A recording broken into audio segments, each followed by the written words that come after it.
أعوذ بالله من الشيطان الرجيم بسم الله الرحمن الرحيم والصلاة والسلام على أشرف المرسلين وحبيب إله العالمين أبي القاسم محمد وعلى آله الطيبين الطاهرين اللهم صل على محمد وآل محمد. Assalamu alaikum wa rahmatullah, dear brothers. Hope you all inshallah are fine, and sisters also as well. Our topic, dear brothers and sisters, is going to be about the temporary marriage in Islam. Precisely, we are talking about whether is the temporary marriage it's there in Islam or not. And I'm starting my lecture from the point of difference, because as you know, between two sects today in Islam, there are differences in this point. Ahlul Sunnah wal Jama'ah, they are saying that the temporary marriage, it was in the days of Prophet Muhammad, peace be upon him, and then it was changed, and after that he did it also. He legitimated this marriage, and after that also he changed it again, he did it haram. This is what Ahlul Sunnah wal Jama'ah is saying it. But the another sect, they are saying that this marriage, it's in the days of kingdom of a Prophet Muhammad, peace be upon him, and it is halal in that days, and until today it is halal. Why? Because there is a person, he did it haram, he said that this marriage is haram, and this person, he is not a prophet. As you know, that only the person who has the right to say whether that thing is haram or this is halal, he is Prophet Muhammad, peace be upon him. If a Prophet Muhammad in his days, he said this marriage is halal, so that means halal of Muhammad, halal until the hereafter. And if a prophet in that days, in the days of kingdom of the Prophet Muhammad, peace be upon him, he said haram, haram of Prophet Muhammad will be haram until the hereafter. And no one has the right to come, and he don't have the prophecy of Allah subhanahu wa ta'ala, the permission from Allah subhanahu wa ta'ala to come and to say that thing is haram or it is halal. In this lecture, dear brothers and sisters, we are going to get inshallah some glances on the two authentic books in the sect of Ahlul Sunnah wal Jama'ah. Because I said Shiism, they are saying this kind of marriage, it is there and it is halal until today. And as I said, because Prophet, he said halal, there is a person, he don't have the right to say haram, but he said haram, he rejected this kind of marriage. And that's why until today this marriage, it's halal, because it's something according to Prophet Muhammad, peace be upon him. And what Prophet Muhammad, peace be upon him, will say, we are going to follow him. So our lecture, it's not talking about Shiism. We are talking about the another sect which said that this marriage is haram. I'm going to depend on two authentic books, because as you know, if I'm going to bring 10, 20 narrations from unauthentic books, there is the right for any person to come for me and to say you have to bring the corrected narration. But if we are going to bring and fetching some narrations from two authentic books, that means no one has the right to tell us after that whether these narrations is corrected or not, because these two books are authentic books. And my lectures here is going to be on depending on two books. It's Sahih al-Bukhari and Sahih Muslim. And by this way, the person, when he is searching for the truth, he's gonna get his heart. He's going to get the tranquility in his heart that these narrations, it's corrected, and he can take it and he can do what's inside these narrations. Let's see the first thing. At first we're gonna talk about Sahih al-Bukhari. Inside this book, Sahih al-Bukhari, it's in the hadith number 4724 in the chapter marriage. And dear brothers and sisters, here also I want you to concentrate. If the person he is talking in English and he could not talk in English, he could not search in Arabic, these numbers which I just now gave it to you, you may not see it in the translated books, but you can search in the translated books through the chapter, because unfortunately it's not organized as same as the Arabian books. The Arabian books, there is an order in the numbers. So when I'm gonna say 4724, this is the narration.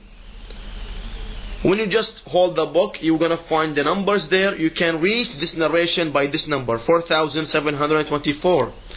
But in the translated books, it's not as same as here, as I know. Yeah, maybe there are some books it's the same as this organization, and you can find this narration. But unfortunately, especially in the internet here, it's not as same as what I'm talking about, because it's by chapter. When you go to that chapter, you're gonna see numbers there. So when you are going to write down this number, and I think also even in the internet, it's not also as same as searching in Arabic. You can write the number and the narration will come for you. It's going to be displayed. But in English, you have to search it by chapter. Even if I'm going to give you the page, it's not going to be more precise, because as you know, translation, it's going to be different from one book to another book.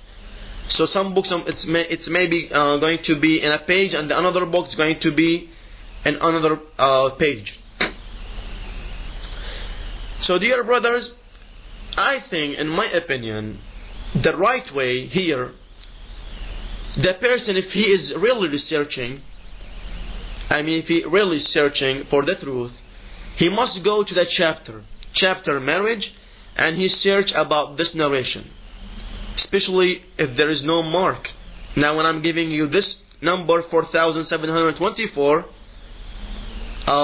it's difficult for you to get it from that authentic book, Sahih al-Bukhari, which is the English book, which is it translated. I'm going to talk now about the meaning of this narration, and inshallah, while searching, when you go to that chapter, you're gonna find this narration there. Again, Sahih al-Bukhari, number 4724, is the number of the narration. It's so easy, even on the internet, to write it down, and the narration will display it for you, will appear. In chapter An-Nikah, chapter of marriage, let's see what there is narrated. Abi Jamra, he is saying that I heard Ibn Abbas, he was asked about the marriage or the temporary marriage. He was asked about the temporary marriage, whether is this marriage it's legitimate or not, halal or haram. So Ibn Abbas, he said, this marriage, it is legitimate for the person who asked him, and he told him, you can do it. But the slave of Ibn Abbas, in the same narration, he just told him that it is in the time of the person he didn't get a woman or something like this. Ibn Abbas, he said yes. In Sahih al-Bukhari, dear brothers, in this narration, we can understand that the temporary marriage, as Ibn Abbas saying, this temporary marriage, it's legitimate. Even the slave of Ibn Abbas, he said after that this thing, it's only legitimate in the condition if the person he didn't get a woman or there is a few women. Ibn Abbas said yes. But this narration, we can understand from it that the temporary marriage is legitimate. But we can find today Ahl Sunnah wal Jama'ah, they are saying that this marriage, this kind of marriage, it's haram and nobody can do it. This narration you can find in Sahih al-Bukhari. The another authentic book, which we call it Sahih Muslim. Sahih Muslim, the narration number 2496, 2496, chapter also An-Nikah, marriage. In also the chapter Nikah al-Mut'ah, the temporary marriage. And this scholar, Muslim, he is adding something, and please brothers and sisters, be precise and also at the same time concentrate what this scholar is saying. This scholar actually, he opened a chapter and he wrote in this chapter the temporary marriage, and he adds something. He add the temporary marriage, and this marriage, it was legitimate, and then it was haram, and then again it was legitimate, and then again it was haram. So we have two times this marriage.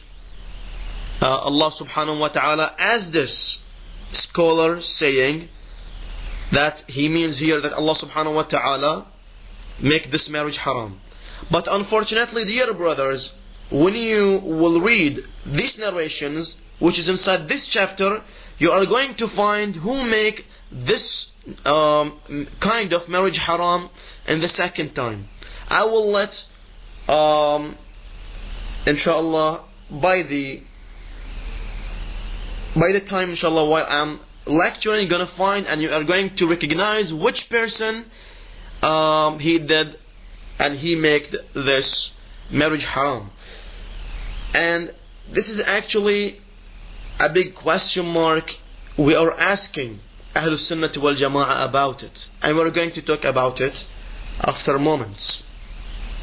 In this narration, Sahih Muslim, narration number 2496, chapter An-Nikah, in this chapter which called temporary marriage, and the addition which I said, it's legitimate, and after that it's haram, and then again it's legitimate, and then it was changed also to haram. Ibn Jurayj, he's saying that a person called Ata, he said that Jabir ibn Abdullah, he came from Umrah, and we visited him to his house there. And as you know, visiting that person, it's until today it's there. When you're visiting a person, when he's coming from a travel, In that place, people asked him some questions until they reached to the temporary marriage.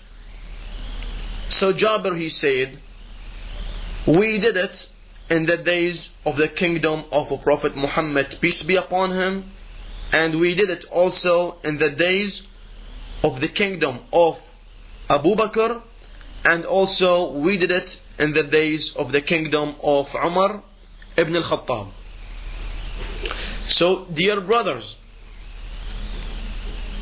Jabir ibn Abdullah al-Ansari, he is a great companion, and in this narration, the companion Ata and the companion Jabir and more than one companion, they were all inside the house of Jabir ibn Abdullah al-Ansari, and they all heard what Jabir ibn Abdullah said.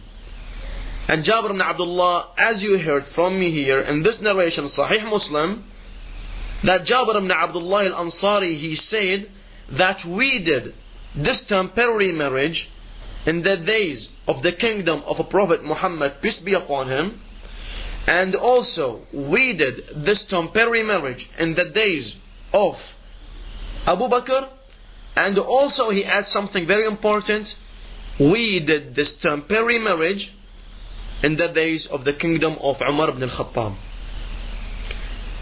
This is the first narration of Sahih Muslim. The second narration, also Sahih Muslim, narration number 2498, 2498, chapter also the same thing, An-Nikah, the additional of the scholar Muslim. He write down the temporary marriage, and it was legitimate, and then it was changed to haram, and then it was also legitimate, and then it was changed to haram. Abi Nadra, it's a person he called Abi Nadra. He said, I was with Jabir ibn Abdullah. A person came to Jabir ibn Abdullah al-Ansari. He said, this person, that Ibn Abbas and Ibn Zubair, they were in an argue about the two mut'ah, because we have also mut'ah which is involved with the Hajj, and the another mut'ah which is called the temporary marriage. So here they're an argue with two mut'ah, the Hajj and also this kind of marriage. What Jabir said about these two kinds. And inshallah in another lecture also, we are going to, inshallah the next lecture, we are going to get also glances about the mut'ah of Hajj. And who is the person who did haram. Same thing about what I'm talking now. The person who did it here haram, he did that also haram. Anyhow, what did Jabir said? Returning back to the topic, Jabir ibn Abdullah said that these two mut'ah of Hajj and also the marriage, he said we did them. These two he mean, we did them, but after Umar ibn al-Khattab. See how in this narration, Sahih Muslim he's saying, but after Umar, when he rejected and he refused, we did not do this marriage and mut'ah of Hajj. And I think here now, brothers and sisters, if you were concentrated with me, you are going to realize when the scholar Sahih Muslim, he said it was legitimated, legitimated and then it was haram. And again it was legitimated and then it was haram.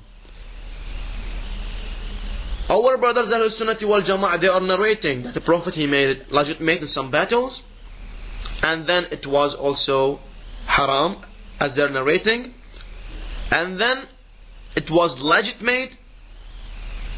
It was legitimated, and then again it was haram.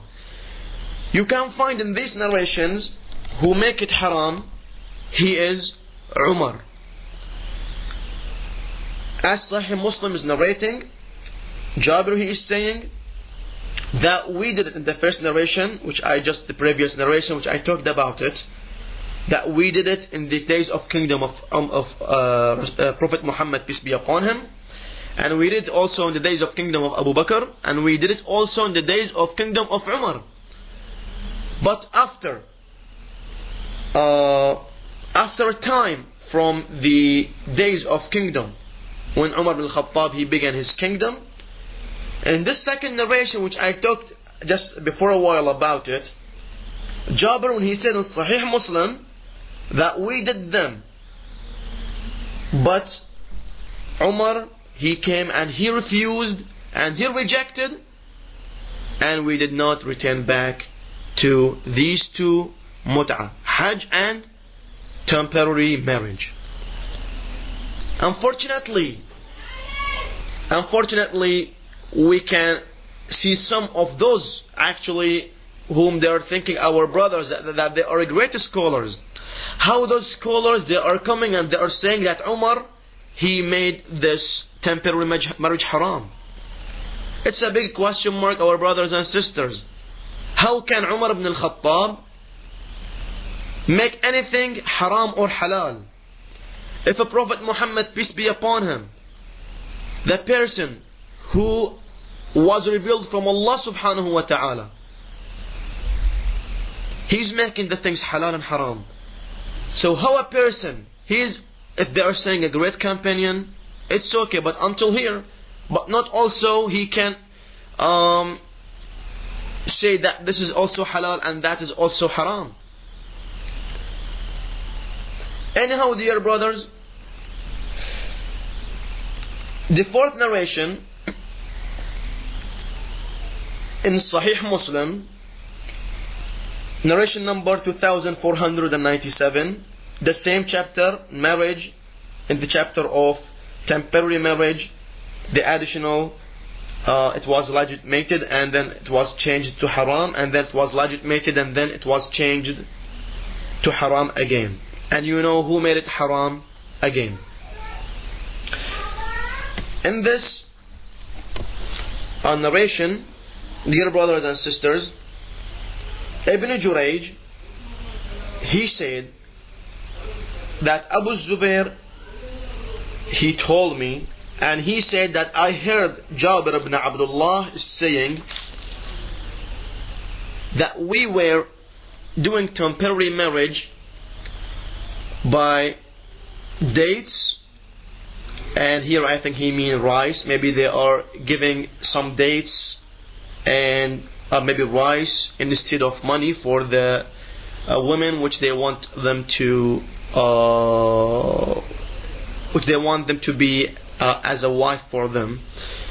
Anyhow, he said that we did this temporary marriage in the kingdom of a Prophet Muhammad, peace be upon him, and also we did it in the days of kingdom of Abu Bakr,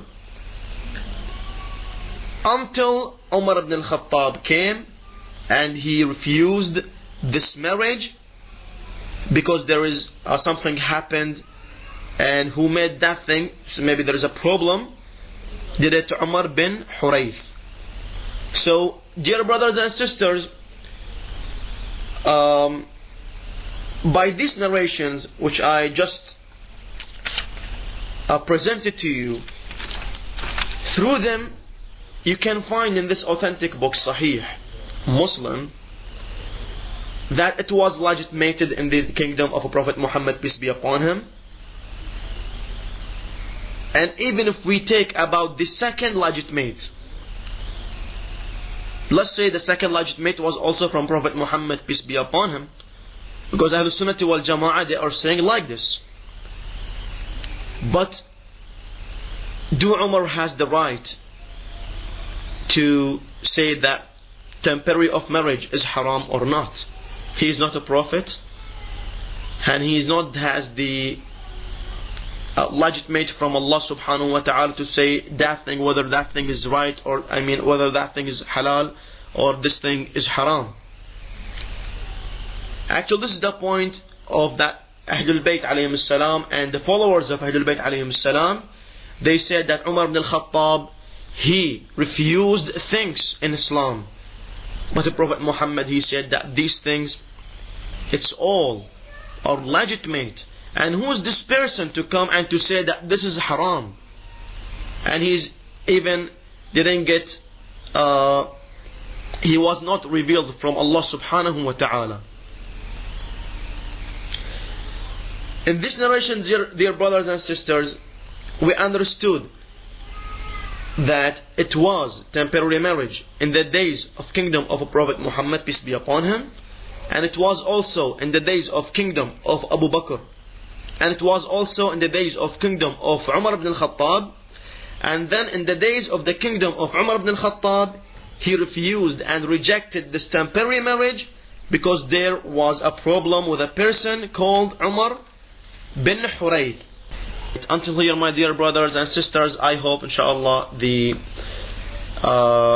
this kind of marriage is proved through these two authentic books, and asking Allah subhanahu wa ta'ala to guide us in the right path, and asking Allah subhanahu wa ta'ala the intercession of Ahlul Bayt alayhim salam. Wassalamu alaikum wa rahmatullahi wa barakatuh.